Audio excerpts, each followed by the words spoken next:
Hello दोस्तों, मैं हूं साद अहमद। आप देख रहे हैं वक्त के हालात। त्रिपुरा के हालात आप सबके सामने हैं कि जिस तरीके से एक माइनॉरिटी कम्युनिटी के ऊपर टारगेट किया गया और उनकी इबादत गाहों के ऊपर टारगेट किया गया, मसाजिदों के ऊपर हमला किया गया, तोड़फोड़ की गई और बहुत सारी चीज़ें मीडिया के ज़रिए से आप सब चीज़ जानते हैं। इसी की चीज़ को फैक्ट, वहाँ का असल मुद्दा क्या है, किस वजह से वायलेंस हुआ और किसने जुल्म किया, किस वजह से यहाँ की सरकार और वहाँ की डिपार्टमेंट मदद नहीं कर पा रही है।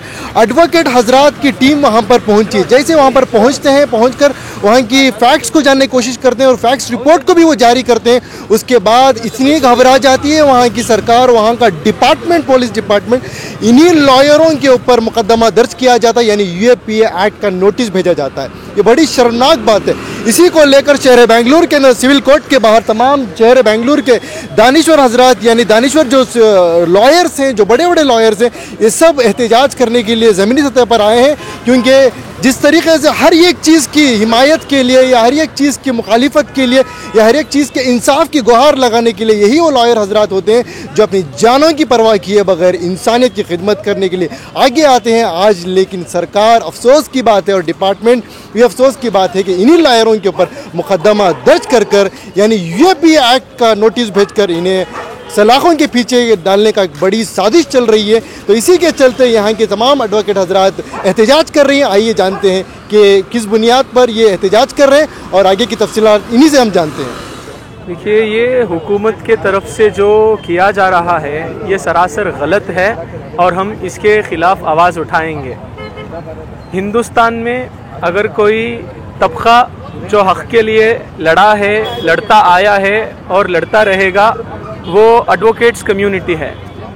जब कहीं पर भी, चाहे वो हिंदुस्तान में हो या पूरे दुनिया में हो, कहीं पर भी कुछ भी गलत होता है तो गलत के ख़िलाफ़ आवाज़ उठाने वाले, चाहे वो जजेस के सामने खड़कर आर्ग्यूमेंट्स में रहो या कोर्ट के बाहर रहो, कोई भी प्रोटेस्ट में रहो या कोई भी डिबेट पर रहो, कोई ना कोई एडवोकेट ही आगे बढ़कर, एडवोकेट कम्युनिटी के तरफ से आगे बढ़कर जुल्म के ख़िलाफ़ आवाज़ उठाया जाता है।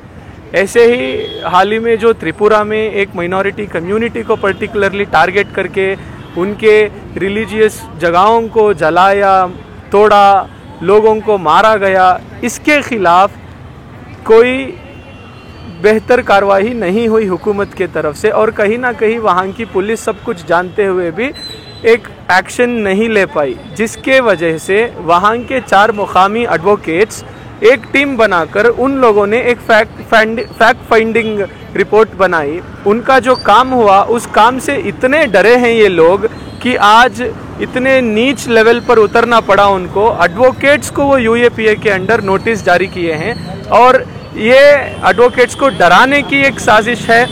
जो लोग जुल्म के ख़िलाफ़ आवाज़ उठाते हैं, उस आवाज़ से इनको इतना डर होता है कि उनको डराने के लिए वो लोग यूएपीए के तहत नोटिस जारी करते हैं। क्या हिंदुस्तान की सरकार इतनी गिर गई है कि आज वो एडवोकेट्स को टारगेट करने वाले हैं? मैं आज इस प्रोटेस्ट के थ्रू से ये बोलना चाहता हूँ कि अगर आप एक एडवोकेट को डराओगे तो 100 एडवोकेट्स आगे बढ़कर आएंगे।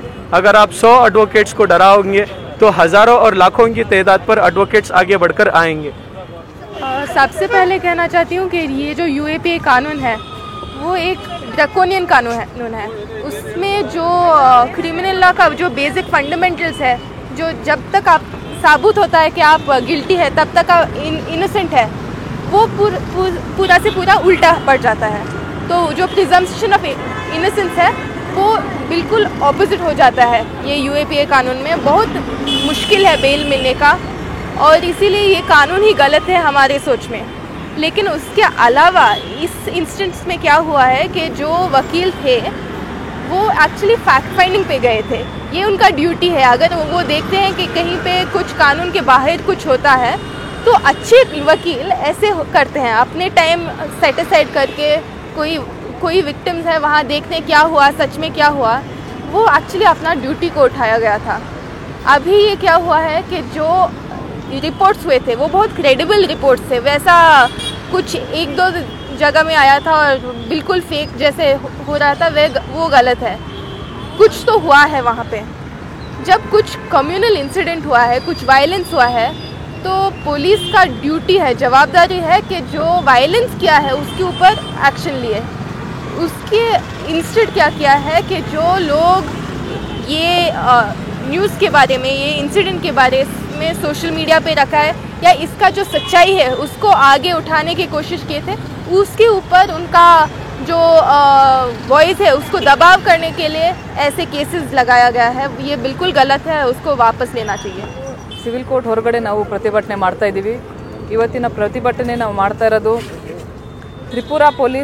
ತ್ರಿಪುರಾದಲ್ಲಿ ಅಕ್ಟೋಬರ್ ಎಂಡಲ್ಲಿ ಮುಸ್ಲಿಮ್ಸ್ ವಿರುದ್ಧ ಒಂದು ತುಂಬ ವೈಲೆನ್ಸ್ ನಡೆದಿದೆ, ಅಲ್ಲಿ ಮಾಸ್ಕ್ಗಳನ್ನ ಅಟ್ಯಾಕ್ ಮಾಡಿದ್ದಾರೆ ಅಂತ ಸುಮಾರು ರಿಪೋರ್ಟ್ಗಳು ಬಂದಿದೆ। ಇದ್ರ ಬಗ್ಗೆ ಈ ವೈಲೆನ್ಸ್ ಬಗ್ಗೆ ನೋಡೋಕ್ಕೆ ಒಂದು ಫ್ಯಾಕ್ಟ್ ಫೈಂಡಿಂಗ್ ಮಾಡ್ತಾ 4 ಅಡ್ವೊಕೇಟ್ಸು ಅಲ್ಲಿ ಹೋಗ್ಬಿಟ್ಟು ಒಂದು ಫ್ಯಾಕ್ಟ್ ಫೈಂಡಿಂಗ್ ಮಾಡಿದ್ರು, ಫ್ಯಾಕ್ಟ್ ಫೈಂಡಿಂಗ್ ರಿಪೋರ್ಟ್ನ ರಿಲೀಸ್ ಮಾಡಿದ್ರು। ರಿಪೋರ್ಟ್ ರಿಲೀಸ್ ಮಾಡಿರೋ ಮಾರನೇ ದಿನಕ್ಕೆ ತ್ರಿಪುರಾ ಪೊಲೀಸ್ ಅವ್ರ ಮೇಲೆ UAPA ನೋಟಿಸ್, ಅವ್ರಿಗೆ ಇಬ್ಬರಿಗೆ UAPA ನೋಟಿಸ್ ಕಳಿಸ್ಬಿಟ್ಟು ನೀವು ಮಾಡ್ತಾ ಇರೋದು ತಪ್ಪು, ನಿಮ್ಮದು ಸೋಷಿಯಲ್ ಮೀಡಿಯಾದಲ್ಲಿ ಏನು ಬರೆದಿದ್ದೀರೋ ಅದು ವಾಪಸ್ ತೊಗೋಬೇಕು ಮತ್ತು ನೀವು ಪೊಲೀಸ್ ಸ್ಟೇಷನ್ಗೆ ಬರಬೇಕು ಅಂತ UAPA ಅಡಿಯಲ್ಲಿ ನೋಟಿಸ್ ಕಳಿಸಿದ್ದಾರೆ। ಈ ನೋಟಿಸ್ಗಳ ವಿರುದ್ಧ ಮತ್ತು ತ್ರಿಪುರಾ ಒಂದು ಪೊಲೀಸ್ ಮಾಡ್ತಾ ಇರೋ ಒಂದು ಆ್ಯಕ್ಷನ್ ವಿರುದ್ಧ ನಾವು ಇವತ್ತು ಇಲ್ಲಿ ಹೋರಾಟ ಮಾಡ್ತಾ ಇದ್ದೀವಿ। ನಾವು ಪ್ರಶ್ನೆ ಕೇಳಬೇಕಾಗಿರೋದು, ಒಂದು ಫ್ಯಾಕ್ಟ್ ಫೈಂಡಿಂಗ್ ಮಾಡೋದು, ಏನಾದರೂ ಒಂದು ಕಡೆಯಲ್ಲಿ ಈ ಥರ ಕಮ್ಯುನಲ್ ವೈಲೆನ್ಸ್ ಆದಾಗ ಅದ್ರ ಬಗ್ಗೆ ಮಾತಾಡೋದು ತಪ್ಪ, ಇಲ್ಲಾಂದರೆ ಅಲ್ಲಿ ಆಗಿರೋದು ತಪ್ಪ? ಪೊಲೀಸ್ ಕರ್ತವ್ಯ ಏನು? ಅಲ್ಲಿ ಅಷ್ಟು ವೈಲೆನ್ಸ್ ಆಗಿದೆ, ಅಲ್ಲಿ ಹೋಗ್ಬಿಟ್ಟು ಇನ್ವೆಸ್ಟಿಗೇಷನ್ ಮಾಡೋದ್ ಬದಲು ಅದ್ರ ಬಗ್ಗೆ ಯಾರು ಮಾತಾಡ್ತಾ ಇದ್ದಾರೋ ಅವ್ರ ವಿರುದ್ಧ ನೋಟಿಸ್ ಕೊಟ್ಟರೆ ಅದು ನಾವು ಒಂದು ಪರಿಸ್ಥಿತಿಗೆ ಬಂದಿದ್ದೀವ ಅಂತ ನಾವು ಕೇಳಬೇಕಾಗಿದೆ। ಅದಕ್ಕೆ ನಾವು ಇವತ್ತು ಅಡ್ವೊಕೇಟ್ ಮುಖೇಶು ಮತ್ತು ಅಡ್ವೊಕೇಟ್ ಇಂದೋರಿ ಅವರಿಬ್ಬರಿಗೂ ನೋಟಿಸ್ ಕಳಿಸಿರೋದು, ಅವ್ರ ಜೊತೆ ನಾವು ನಿಂತಿದ್ದೀವಿ। ತ್ರಿಪುರಾ ಪೊಲೀಸು ಅವ್ರ ನೋಟಿಸ್ನ ವಾಪಸ್ ತಗೊಳ್ಳೇಬೇಕು, ಅಲ್ಲಿ ತ್ರಿಪುರಾದಲ್ಲಿ ಆಗಿರೋ ಕಮ್ಯುನಲ್ ವೈಲೆನ್ಸ್ ಏನಿದೆಯೋ ಅದ್ರ ಬಗ್ಗೆ ಇನ್ವೆಸ್ಟಿಗೇಷನ್ ಮಾಡಬೇಕು ಮತ್ತು ಅವ್ರ ಮೇಲೆ ಕ್ರಮ ತಗೊಳ್ಬೇಕು, ಮತ್ತು ಯಾರು ಸತ್ಯ ಮಾತಾಡ್ತಾ ಇದೆಯಾರೋ, ಯಾರು ಏನು ಆಗ್ತಾ ಇದೆ ಅದ್ರ ಬಗ್ಗೆ ಮಾತಾಡ್ತಾ ಇದ್ದಾರೋ ಅವ್ರನ್ನ ಟಾರ್ಗೆಟ್ ಮಾಡೋದು ಮತ್ತು ಹರಾಸ್ ಮಾಡೋದು ನಿಲ್ಲಿಸಲೇಬೇಕು ಅಂತ ನಾವೆಲ್ಲರೂ ಇವತ್ತು ಇಲ್ಲಿ ಪ್ರತಿಭಟನೆ ಮಾಡ್ತಾ ಇದ್ದೀವಿ। ಮೇಡಮ್, ಇಲ್ಲಿ ನೋಟಿಸ್ ಕೊಟ್ಟಿರೋದು ಹ್ಯೂಮನ್ ರೈಟ್ಸ್ ವೈಲೇಷನ್ ಅಡಿಯಲ್ಲಿ ಬರುತ್ತಾ? Definitely human rights violation, fundamental rights violation, ಮತ್ತು ಅದು ಒಂದು ಸಂವಿಧಾನ ವಿರುದ್ಧ ಇರುತ್ತೆ। ಅವ್ರು ಹೋಗಿದ್ದು ಮತ್ತು ಒಂದು ಫ್ಯಾಕ್ಟ್ ಫೈಂಡಿಂಗ್ ಮಾಡಿ ಮತ್ತು ಅಲ್ಲಿ ಏನು ಆಗಿದೆಯೋ ಅದು ನಿಜ ಹೊರಗಡೆ ತರಕ್ಕೆ ಅವ್ರು ಬಂದು ಹೇಳಿದ್ದಾರೆ, ಅದು ಏನು ತಪ್ಪಾಗತ್ತಾ? ಸಂವಿಧಾನದಲ್ಲಿ ಅದು ಬರೀ ಒಂದು ಹಕ್ಕು ಮಾತ್ರ ಅಲ್ಲ, ಪ್ರತಿಯೊಬ್ಬರು ಸಿಟಿಸನ್ ಡ್ಯೂಟಿ ಅದು ಮಾಡಿದ್ದಕ್ಕೆ ಇವ್ರು ಪೊಲೀಸ್ ಅವರು ನೋಟಿಸ್ ಕೊಟ್ಟಿರೋದು ತುಂಬಾ ತಪ್ಪಾಗತ್ತೆ।